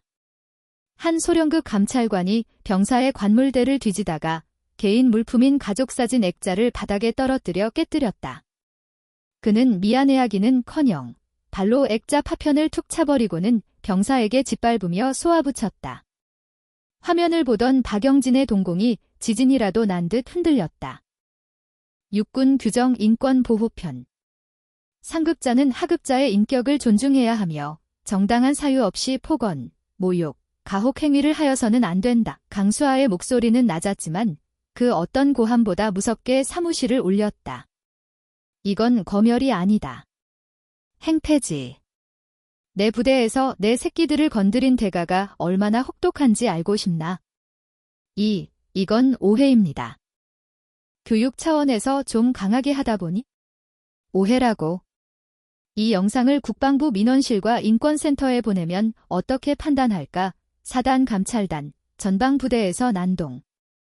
병사 가족 사진 훼손 및 인권 유린의 뉴스 헤드라인으로 딱 좋지 않나? 요즘 군 인권 문제에 대한 여론이 얼마나 민감한지 잘 알 텐데 박영진의 얼굴이 사색이 되었다. 만약 이 영상이 외부로 유출된다면 자신의 군 생활은 끝이었다. 최기석을 감싸주려다 자신이 죽게 생긴 꼴이었다. 네. 대령님, 말로 하시죠. 우리가 똑같은 육군 식구 아닙니까? 굳이 이렇게까지 할 필요는? 그는 비굴하게 웃으며 꼬리를 내렸다. 하지만 강수아는 차가운 눈으로 그를 내려다보았다. 식구. 내 식구는 저 밖에서 추위에 떨며 근무서는 병사들이지 따뜻한 사무실에 앉아서 정치질이나 하는 너 같은 인간들이 아니야. 강수아는 박영진의 가슴팍을 검지로 쿡 찔렀다. 선택해. 지금 당장 검열 중단하고 꺼질 건지 아니면 이 영상과 함께 자네와 최기석의 유착관계를 조사해달라고 헌병대에 정식으로 수사 의뢰를 할 건지. 박영진은 숨을 멈췄다. 그녀는 알고 있었다. 자신과 최기석의 관계까지. 어떻게? 최기석이 멍청한 줄 알았더니 꼼꼼하더군. 비밀 장부 한 구석에 진사참모 후원금이라는 명목으로 매달 나간 돈의 액수가 적혀 있더군. 날짜와 시간까지 정확하게 사실 장부에는 구체적인 이름까지는 없었다. 하지만 강수아는 놈들의 심리를 꽤 뚫고 있었다. 도둑이 제 발저리다. 박영진은 그 말을 듣자마자 다리에 힘이 풀려 주저앉을 뻔했다. 완벽한 패배였다. 규정으로 덤볐다가 더 큰 규정에, 그리고 자신의 치부에 발목이 잡혔다. 알겠습니다. 철수하겠습니다. 오늘 검열은 없던 일로는 안 되지. 강수아는 책상 위에 있는 깨진 가족사진 액자를 가리쳤다. 저 병사에게 직접 사과하고 변상해. 그리고 자네 부하들 전원, 연병장에 집합시켜서 내 병사들에게 고개 숙여 사과하게 해. 그러고 나서 꺼져. 그건 너무. 간부의 체면. 남의 가족 사진 짓밟은 놈들이 체면을 따지나? 싫으면 말고. 나는 지금 당장 전송 버튼 누르면 되니까. 강수아는 휴대전화를 들어 올렸다. 하면 될 거 아닙니까? 박영진은 비명을 지르듯 대답했다. 30분 후 일연대 본청 앞 연병장에 진풍경이 벌어졌다. 사단에서 파견 나온 소령, 대위급 감찰관 10여 명이 일렬로 서서 애틀한 상병에게 고개를 숙이고 있었다. 죄송합니다. 제가 부주의해서 액자를 깼습니다. 변상하겠습니다. 액자를 깬 소령은 얼굴이 홍당무처럼 달아올라 기어 들어가는 목소리로 사과했다. 그 앞에는 상병이 얼떨떨한 표정으로 서 있었다. 그 뒤로는 박영진이 이를 악물고 서 있었다. 그는 이련대 간부들과 병사들이 창문 너머로 지켜보는 앞에서 공개적인 망신을 당하고 있었다. 강수아는 그 모습을 팔짱을 낀 채 지켜보았다. 박중령, 목소리가 작다. 안 들려. 이련대 장병 여러분. 부당하게 소란을 피워 미안합니다. 앞으로 사단 차원의 지원을 아끼지 않겠습니다. 박영진은 구역질 나는 듯 몸을 떨며 외쳤다. 좋아. 이제 돌아가. 그리고 다시는 내 부대 근처에 얼씬도 하지 마라. 그땐 진짜로 못 벗길 테니까. 박영진과 감찰단은 도망치듯 차에 올라타 부대를 빠져나갔다. 그들의 뒷모습은 패잔병 그 자체였다. 차가 사라지자 연병장에는 잠시 정적이 흘렀다. 병사들은 믿기지 않는다는 듯 눈을 깜빡였다. 사단에서 나온 저승사자 같은 감찰관들을 자신들의 연대장이 호통쳐서 쫓아낸 것이다. 그것도 병사 한 명의 깨진 액자를 위해서. 연대장님 진짜 찐이다. 우와, 나 소름 돋았어. 우리 때문에 사단 참모를 박살낸 거야? 누군가가 박수를 치기 시작했다. 짝짝짝짝짝짝. 그 소리는 순식간에 파도처럼 번져나갔다. 전 장병이 약속이라도 한 듯 환호성과 함께 박수를 보냈다. 연대장님 최고. 전진. 강수하는 병사들을 향해 옅은 미소를 지어 보였다. 그녀는 액자를 돌려받은 상병에게 다가갔다. 괜찮나? 예, 감사합니다. 연대장님. 정말 감사합니다. 상병은 눈시울이 붉어져서 목이 메었다. 가족 사진은 다시 현상하면 돼. 하지만 너희들의 자존심은 한 번 깨지면 복구하기 힘들지. 나는 내 부하들이 어디 가서 기죽는 꼴 못 본다. 알겠나? 예. 명심하겠습니다. 강수아는 상병의 어깨를 두드려주고 본청으로 발걸음을 옮겼다. 그녀의 등 뒤로 쏟아지는 병사들의 존경 어린 시선은 그 어떤 훈장보다 빛나는 것이었다. 박영진을 쫓아냈지만 강수아는 방심하지 않았다. 박영진 역시 누군가의 라인일 뿐이다. 이 제1사단 전체에 소문이 날 것이다. 이련대장 강수아는 건드리면 뼈도 못 추리는 독종이라고. 다음은 누구냐? 그녀는 주먹을 꽉 쥐었다. 전진부대는 이제야 비로소 진짜 전진을 시작하고 있었다. 이련대의 평화가 찾아온 듯 했지만 그것은 폭풍전의 고요였다. 강수아 대령이 사단 인사참모 박영진 중령을 쫓아낸 사건은 사단 전체를 발칵 뒤집어 놓았다. 감히 일개 연대장이 사단 참모를 능멸해? 제1보병사단 부사단장 마석기 준장은 집무실 책상을 주먹으로 내리쳤다. 그는 박영진과 최기석의 뒤를 봐주던 실세이자 사단장 진급을 앞둔 야심가였다. 자신의 라인들이 줄줄이 강수아에게 당했다는 사실은 그의 자존심에 씻을 수 없는 상처를 남겼다. 강수아. 707 출신이라고. 두고 보자. 야전이 얼마나 무서운 곳인지 뼈저리게 느끼게 해주지. 일주일 후 사단 대회의실. 군단급 기동훈련을 앞두고 작전회의가 소집되었다. 사단장을 비롯한 참모진, 그리고 예하 연대장들이 모두 모인 자리였다. 분위기는 무거웠다. 마석기 준장이 지휘봉을 잡고 브리핑을 시작했다. 이번 훈련은 우리 1사단의 전투력을 검증받는 매우 중요한 자리다. 군단장님께서 직접 참관하실 예정이니 실수 없도록. 그는 지도를 가리키며 배치를 설명했다. 공격부대는 사단 수색대대와 전차대대, 그리고 기동대대가 맞는다. 최신 장비와 막강한 화력을 지원받을 것이다. 그리고 그는 묘한 미소를 지으며 강수아를 바라보았다. 그리고 방어부대는 이련대가 맞는다. 작전 지역은 파주 적성면 일대 산악지역이다. 좌중이 수근거렸다. 보통 방어훈련은 연대 vs 연대 혹은 대대 vs 대대로 급을 맞추는 것이 관례였다. 그런데 보병 연대 하나가 사단. 최정의 전력인 수색대와 전차 부대를 막아내라는 건 계란으로 바위치기였다. 하지만 진짜 문제는 그 다음이었다.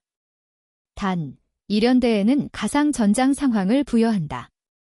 개전 초기 적의 탄도미사일 공격으로 연대 지휘소가 타격을 입어 통신 장비의 80%가 파괴된 상황을 가정한다. 또한 보급로가 차단되어 탄약과 식량 지원은 없다의 말도 안 되는 조건이었다. 눈과 귀를 다 자르고 손발까지 묶어놓은 채 싸우라는 소리였다. 이것은 훈련이 아니라 일연대를 공개적으로 망신주기 위한 처형식이나 다름없었다. 다른 연대장들이 힐끗거리며 강수하의 눈치를 살폈다. 항의하거나 불만을 표출할 타이밍이었다. 하지만 강수하는 표정 하나 변하지 않고 마석기 준장을 응시했다. 질문 있습니다. 뭐지? 못하겠나? 힘들면 지금이라도 말해. 지휘관 교체하면 그만이니까 마석기가 비릿하게 웃으며 도발했다. 아닙니다. 조건이 조금 불명확해서 확인차 질문드립니다. 통신 장비가 파괴되었다면 무전기 사용이 금지된다는 뜻입니까? 당연하지. 자네 연대는 훈련 시작과 동시에 모든 무전기를 봉인한다. 오로지 유선망이나 인편으로만 지휘해야 해. 요즘 같은 디지털 군대에서 원시적인 지휘가 가능한지 보겠다는 취지다. 그렇군요. 그렇다면 공격 부대인 대한군은 어떻습니까? 그들도 페널티가 있습니까? 없다. 대한군은 정상적인 지휘 통제 시스템을 갖추고 공격한다. 전쟁이 공평하게 일어나는 거 봤나? 불리한 상황을 극복하는 게 지휘관의 능력이야. 명백한 차별이었다. 하지만 강수하는 고개를 끄덕였다. 알겠습니다. 명령대로 수행하겠습니다. 회의가 끝나고 복도로 나오자 옆 연대장이 강수하에게 다가와 혀를 차다. 강대령, 미쳤습니까? 전차 부대를 상대로 무전기도 없이 어떻게 싸운단 말이요. 이번 훈련 평가 점수 미달 나오면 마장군 성격의 보직 해임 건의까지 올릴 거요. 강수하는 옅은 미소를 지었다. 걱정해 주셔서 감사합니다. 하지만 부사단장님이 하나 간과하신 게 있습니다. 간과. 그게 뭐예요?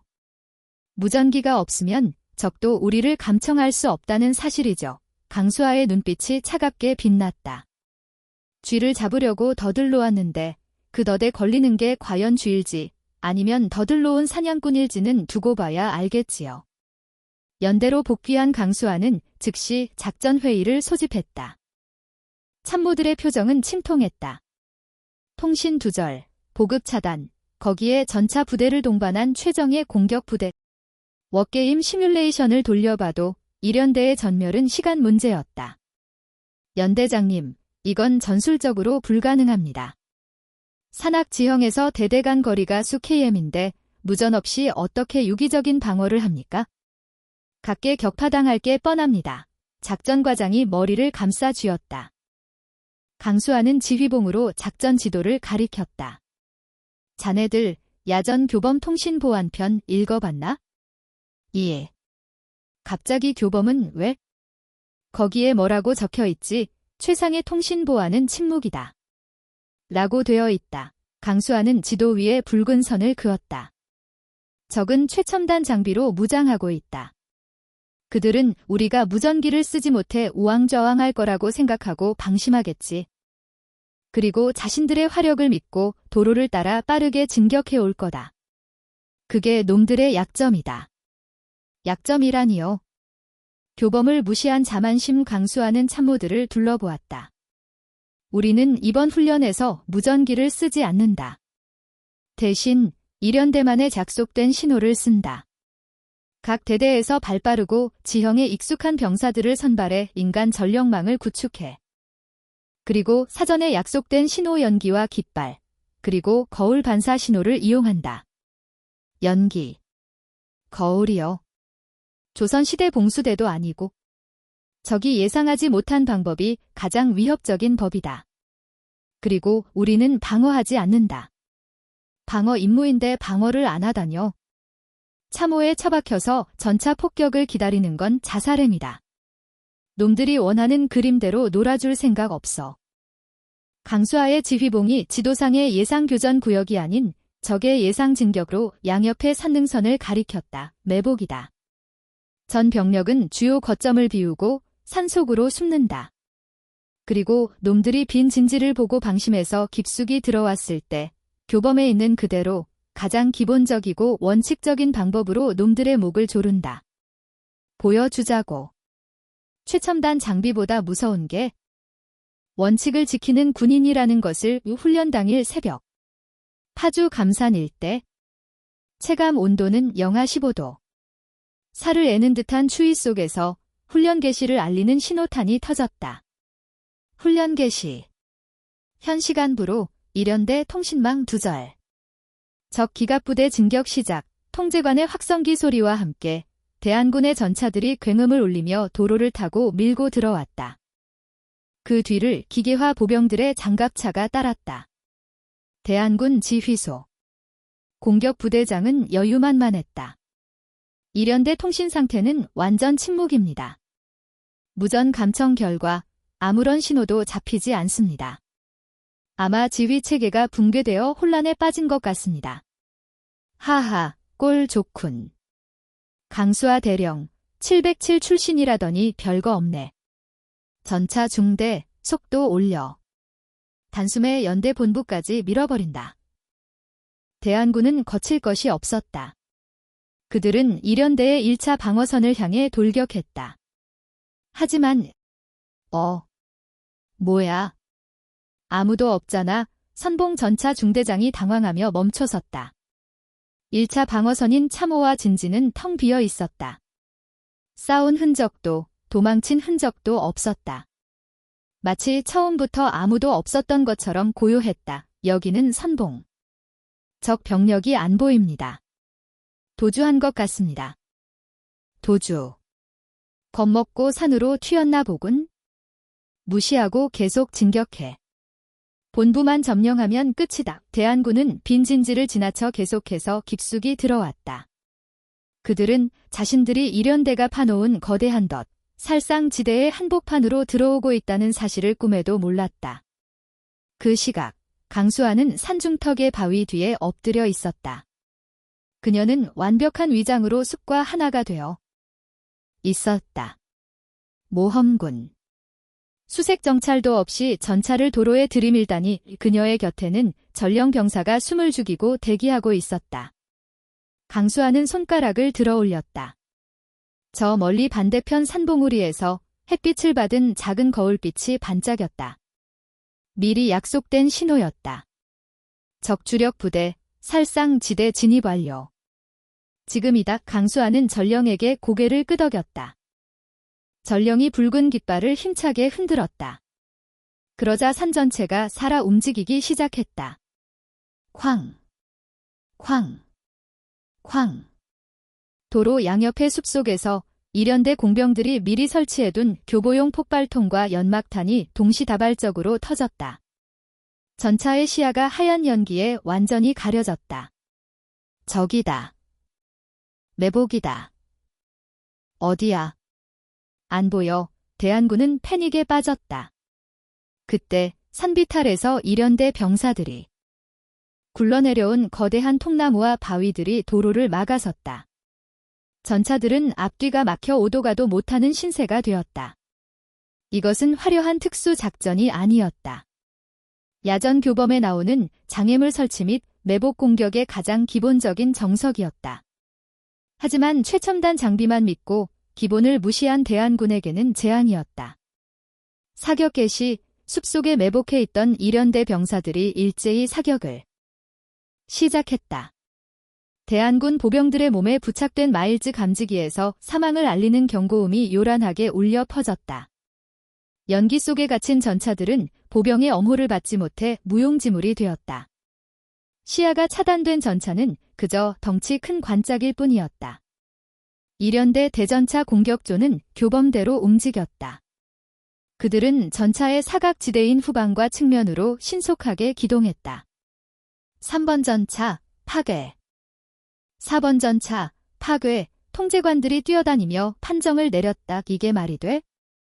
보병이 전차를 잡았다고 대한군 중대장은 억울해하며 소리쳤다. 그때 연기 속에서 강수아가 걸어 나왔다. 그녀의 군복은 흑투성이었지만 눈빛만은 형형하게 빛났다. 전차는 강력하지만 보병의 엄호가 없는 산악 지형의 전차는 고철 덩어리에 불과하다. 기갑학교 초급 군사학에서 배우는 내용일 텐데. 네, 대령님. 너희는 우리 통신이 끊겼다고 방심해서 정찰을 소홀히 했다. 너희의 패배 원인은 무전기가 없어서가 아니라 자만심 때문이다. 상황은 순식간에 역전되었다. 이련대는 사기가 하늘을 찔렀다. 와. 잡았다. 별거 아니네. 강수아는 거기서 멈추지 않았다. 아직 안 끝났다. 대대장에게 전달해. 적의 잔당을 처리하는 동안 특공조를 편성해서 적 지휘소를 타격한다. 적 지휘소요? 위치를 모릅니다. 아니, 알아의 강수아는 멀리서 들려오는 무전 소리를 가르쳤다. 놈들은 당황해서 무전을 쉴 새 없이 치고 있어. 전파 발신지를 역추적할 필요도 없어. 저렇게 시끄럽게 떠들고 있으니 위치를 광고하는 꼴이지. 이련대 특공조는 혼란에 빠진 대한군에 틈을 타 신속하게 침투했다. 그들은 소리를 죽이고 지형지물을 이용해 적진 깊숙이 파고들었다. 잠시 후 대한군 지휘소 점령. 대한군 지휘관 생포, 통제관의 확성기에서 믿기지 않는 방송이 흘러나왔다. 사단 상황실은 침묵에 휩싸였다. 부사단장은 입을 떡 벌리고 아무 말도 하지 못했다. 통신 장비도 보급도 없는 보병 연대가 최정예 기계화 부대를 전멸시키고 지휘소까지 점령한 것이다. 군단장이 껄껄이며 박수를 쳤다. 하하, 대단하군. 최첨단 장비를 주면 뭐하나. 기본이 안 되어 있는데. 이련대는 무전기 대신 눈과 귀, 그리고 발을 썼어. 저게 진짜 전투력이지. 군단장은 마석기를 돌아보며 차갑게 말했다. 마장군, 자네 이번 훈련 보고서 아주 상세하게 써야 할 거야. 압도적인 전력을 가지고도 패배한 원인, 그리고 말도 안 되는 악조건을 주면서까지 이련대를 억압하려 했던 그 저희까지 포함해서 말이야. 그게 내 눈을 속일 수 있을 거라 생각했나? 통신 두절 상황 부여는 훈련이 아니라 고문이었어. 하지만 강대령은 그걸 실력으로 증명했군. 우 군단장의 호통에 마석기는 고개를 푹 숙였다. 훈련이 끝난 연병장. 이련대 병사들은 서로를 얼싸안고 환호했다. 그들의 얼굴은 땀과 위장 크림으로 범벅이 되었지만 세상 그 누구보다 자랑스러운 표정이었다. 강수아는 멀리서 그 모습을 지켜보았다. 그녀의 곁으로 부연대장이 다가왔다. 연대장님, 우리가 이겼습니다. 완벽한 승리입니다. 아니, 내가 이긴 게 아니야. 강수아는 환호하는 병사들을 가리켰다. 저들이 이긴 거지? 나는 그저 멍석만 깔아줬을 뿐이야. 자신들이 얼마나 강한지 깨닫게 해준 것뿐이라고. 그녀는 주머니에서 초콜릿바 하나를 꺼내 한 입 빼어 물었다. 달콤함이 피로를 녹여주었다. 이제 사단에서도 우리를 함부로 건드리지 못할 거야. 하지만 방심은 금물이지. 마석기 준장은 뒤끝이 긴 인간이니까 강수아의 예상대로 이번 훈련의 승리는 단순한 승리가 아니었다. 그것은 부패한 윗선에 날리는 통쾌한 한방이자 이련대가 최정예 부대로 거듭나는 신호탄이었다.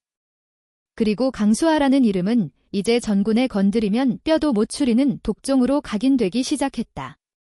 그녀의 전설은 이제 막 페이지를 넘기고 있었다. 훈련이 끝난 지 3일 후 육군 제1군단 사령부 대회의실. 독수리 훈련 사후 강평회가 열리고 있었다. 군단장을 비롯해 사단장, 그리고 예하 연대장들이 모두 모인 엄숙한 자리였다. 분위기는 살얼음판 같았다. 훈련의 결과가 너무나 충격적이었기 때문이다. 통신과 보급이 끊긴 보병연대가 최정예 기계화 부대를 전멸시키고 지휘소까지 점령했으니 사단의 체면이 말이 아니었다. 부사단장 마석기 준장은 얼굴이 불그락푸르락한 채 마이크를 잡았다. 이번 훈련에서 이련대는 물론 결과적으로 승리하긴 했습니다만 과정에서 심각한 규정 위반이 있었습니다. 마석기는 독이 잔뜩 오른 눈으로 강수아를 노려보았다. 어떻게든 흠집을 내어 승리를 무효화하려는 수작이었다. 산악지역에서 전차의 시야를 가리기 위해 연막탄을 과다 사용하고 바위와 통나무를 굴린 행위는 자칫하면 대형 인명사고로 이어질 수 있는 위험천만한 짓입니다. 지휘관이 공명심에 눈이 멀어 안전을 도외시한 것입니다. 이에 본관은 일연대장 강수하 대령의 지휘 조치에 대해 엄중 경고하고 훈련 성과를 재검토할 것을 건의합니다. 좌중이 수군거렸다. 이긴 장수에게 상을 주지는 못할 망정, 오히려 징계를 하겠다는 꼴이었다. 사단장조차 난처한 표정으로 헛기침을 했다. 군단장이 턱을 괴고 강수하를 바라보았다. 강대령, 할 말 있나? 강수하는 자리에서 일어나 군복 매무새를 다듬었다. 그녀의 표정은 태연했다. 안전규정 위반이라? 맞습니다. 통나무를 굴리고 근거리에서 연막을 터뜨리는 건 위험한 전술이죠. 꺼봐. 본인도 인정하지 않습니까? 마석기가 기세등등하게 소리쳤다. 하지만 묻고 싶군요. 우리 병사들을 그 위험한 전술로 내몬 게 누구입니까? 강수하의 눈빛이 마석기를 향해 날카롭게 빛났다. 개전 초기 통신 두절, 보급 차단. 거기까지는 훈련 상황이라 이해합니다. 그런데 대전차 무기인 90mm 무반동총과 판저파우스트 모의 탄약 지급을 실수로 누락시킨 건 누구였습니까? 그건 보급 계통의 착오라고. 훈련 일주일 전에 제가 직접 사단 군수처에 3번이나 확인 전화했습니다. 그런데도 훈련 당일 우리 연대에는 대전차 무기용 마일즈 장비가 단 한 대도 지급되지 않았습니다. 전차는 밀고 들어오는데 병사들 손에는 소총밖에 없었습니다. 강수하는 회의실 스크린에 훈련 당일의 보급 불출 내역서를 띄웠다. 지급 불가 도장이 찍힌 서류가 대형 화면에 선명하게 나타났다. 이건 살인 방조입니다. 전장에 나가는 병사에게 무기를 빼앗고 싸우라고 한 겁니다. 그래서 제 부하들은 살기 위해, 이기기 위해 지형 지물을 이용할 수밖에 없었습니다. 이걸 위험하다고 비난할 자격이 부사단장님께 있습니까? 마석기는 입술을 깨물었다. 반박할 수 없는 팩트였다. 그래도 규정은 규정이야. 만약 사고라도 났으면 책임질 거야? 책임은 제가 집니다. 하지만 부사단장님도 책임을 지셔야 할 겁니다. 강수하는 품에서 서류 봉투 하나를 꺼냈다. 이번 훈련 보급 누락, 단순한 실수가 아니더군요. 무슨 소리야? 사단 군수 참모가 작성한 업무일지 사본입니다. 훈련 이틀 전 부사단장님이 직접 군수 참모를 불러 지시한 내용이 적혀 있더군요. 강수하는 서류를 군단장에게 제출했다. 군단장이 안경을 고쳐 쓰고 서류를 읽어내려갔다. 이련대 놈들, 이번에 아주 콧대를 꺾어놔야 해. 대전차 무기 지급하지 말고 탄약도 최소한으로 줘. 강수와 그 여자가 꼼짝도 못하게 밟아버리라고. 마장군, 이게 사실인가? 군단장의 목소리가 낮게 깔렸다. 회의실은 찬물을 끼얹은 듯 조용해졌다. 이것은 단순한 훈련 통제가 아니었다. 특정 부대를 고의로 망가뜨리기 위한 직권 남용이자 작전 방해 행위였다. 군단장님, 오해입니다. 저는 그냥 훈련 강도를 높이려고. 훈련 강도를 높이는 것과 부하를 사지로 내모는 건 달라. 자네는 사적인 감정으로 사단의 전투력을 갉아먹었어. 적보다 더 무서운 게 내부의 적이라더니 딱 자네를 두고 하는 말이군. 마석기의 얼굴이 백지장처럼 하얗게 질렸다. 하지만 강수하의 공격은 여기서 끝이 아니었다. 그리고 하나 더 있습니다. 강수하는 또 다른 서류를 꺼냈다. 그것은 얼마 전 구속된 최기석 중령과 인사참모 박영진 중령의 진술서 사본이었다. 최기석과 박영진이 빼돌린 이련대 운영비와 뇌물. 그 돈의 최종 종착지가 어디인지 헌병대 수사 결과 밝혀졌습니다. 마석기 준장. 바로 당신의 참명의 계좌더군요. 회의실 안에 모든 사람이 경악했다. 최기석은 당신의 비자금 관리책이었고 박영진은 인사청탁의 창구였지. 당신은 부하들의 등을 쳐먹으며 진급을 위한 로비 자금을 모으고 있었어. 이련대가 무너지는 걸 그토록 원했던 이유도 제가 그 비리의 사슬을 끊으려 했기 때문 아닙니까? 마석기는 다리에 힘이 풀려 의자에 주저앉았다. 모든 것이 끝났다. 군단장은 옆에 있던 군단 헌병대장에게 손짓했다. 마석기 준장을 현 시간부로 보직 해임한다. 뇌물수수, 직권남용, 그리고 작전방해 혐의로 긴급 체포해 헌병들이 다가와 마석기의 양팔을 잡았다. 별이 떨어지는 순간이었다. 이건 뭐야? 강수아, 내가. 마석기는 발악하며 끌려나갔다. 강수아는 그 모습을 차갑게 응시했다. 음모가 아닙니다. 당연히 해야 할 일을 했을 뿐입니다. 그녀는 군단장을 향해 정중하게 경례했다.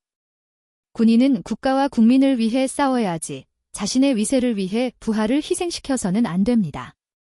그것이 제가 배운 군인의 길입니다. 군단장은 말없이 고개를 끄덕였다. 그의 눈에는 강수아에 대한 깊은 신뢰와 존경이 담겨 있었다. 회의실에 있던 다른 지휘관들도 하나 둘씩 강수아를 향해 경의를 표했다. 그들은 알았다. 오늘 이련대장이 지켜낸 것은 단순한 훈련 승리가 아니라 대한민국 육군의 자존심이었다는 것을. 계절이 바뀌어 파주의 봄이 찾아왔다. 임진강변의 철책선 너머로 아지랑이가 피어올랐다. 이련대는 완전히 다른 부대가 되어 있었다. 연병장에는 활기가 넘쳤다. 구보를 뛰는 병사들의 구호 소리에는 힘이 실려 있었고 표정에는 자신감이 가득했다. 오늘 점심 뭐냐? 소불고기 나온대? 지난번엔 삼계탕 나오더니 우리 부대 급식 진짜 미친 거 아니냐? 연대장님이 보급관들 꽉 잡고 있잖아. 재료 빼돌리다 걸리면 바로 영창 간다고 병사들은 웃으며 식당으로 향했다. 낡은 생활관은 보수되었고 보급 창고에는 새 전투복과 장비가 가득 찼다. 마석기 부사단장 일당이 물러나고 군단 차원에서 이련대를 전군 최우수 부대로 선정하며 전폭적인 지원을 해준 덕분이었다. 연대장실. 강수아는 책상 위를 정리하고 있었다. 개인 짐은 작은 박스 하나가 전부였다. 연대장님, 정말 가셔야 합니까? 주임원사가 아쉬운 표정으로 물었다. 명령이니까요. 국방부 직속 군조직개혁위원회. 거기가 제 다음. 전장이라더군요. 그녀의 활약상이 상부에 보고되면서 국방부는 그녀를 야전에만 두기 아깝다고 판단했다. 군 전체의 부조리를 뜯어고칠 칼잡이로 그녀를 발탁한 것이다. 아쉽지는 않습니다. 이곳에는 이제 시스템이 잡혔으니까요. 누가 후임으로 와도 예전처럼 썩은 물이 고이지는 않을 겁니다.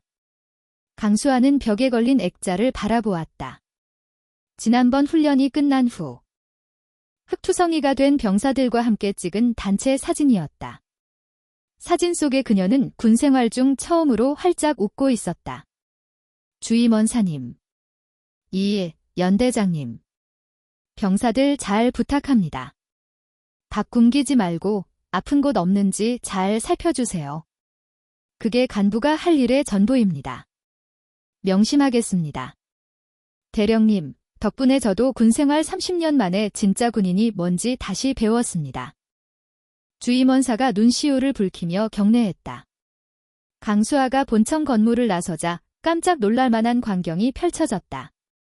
연병장에 3,000명의 전 장병이 도열해 있었다. 누가 시킨 것도 아니었다. 연대장이 떠난다는 소식을 듣고 자발적으로 모인 것이었다.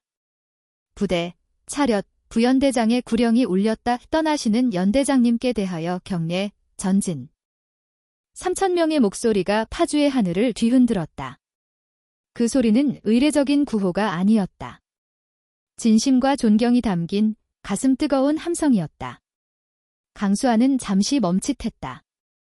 천하의 707 출신, 피도 눈물도 없다던 저승사자 강수아의 눈가가 촉촉해졌다.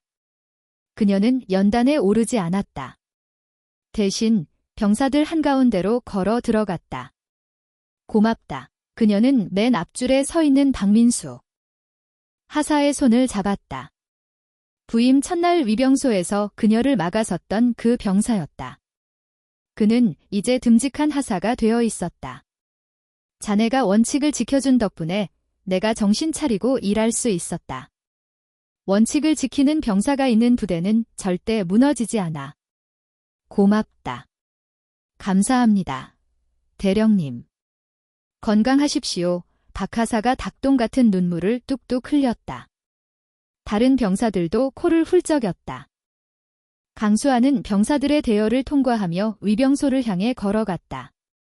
병사들은 그녀가 지나가는 길을 따라 파도 타기하듯 경례를 붙였다. 전진. 전진. 그녀의 등 뒤로 쏟아지는 함성은 그녀가 이곳에서 보낸 치열했던 시간들에 대한 최고의 훈장이었다. 부패한 간부들에게는 공포의 대상이었지만 병사들에게는 든든한 누나이자 진정한 지휘관이었던 그녀. 위병소 앞 대기하고 있던 차에 오르기 전 강수아는 뒤를 돌아보았다. 펄럭이는 부대 깃발과 그녀를 향해 손을 흔드는 수많은 병사들. 임진강의 찬바람이 훈풍으로 바뀌어 불고 있었다. 그녀는 마지막으로 거수 경례를 올렸다. 흐트러짐 없는 완벽한 자세였다. 전진. 차가 출발했다. 후방 창문에서 이련대의 모습이 점점 작아졌다. 하지만 그곳에 심어놓은 정의의 씨앗은 이미 싹을 틔우고 있었다. 강수아는 앞을 바라보았다. 이제 더 큰 싸움을 하러 간다. 이련대에서 보여준 기적 같은 변화를 대한민국 군대 전체에 퍼뜨리기 위해 그녀가 가는 길에는 여전히 수많은 적과 시련이 기다리고 있을 것이다.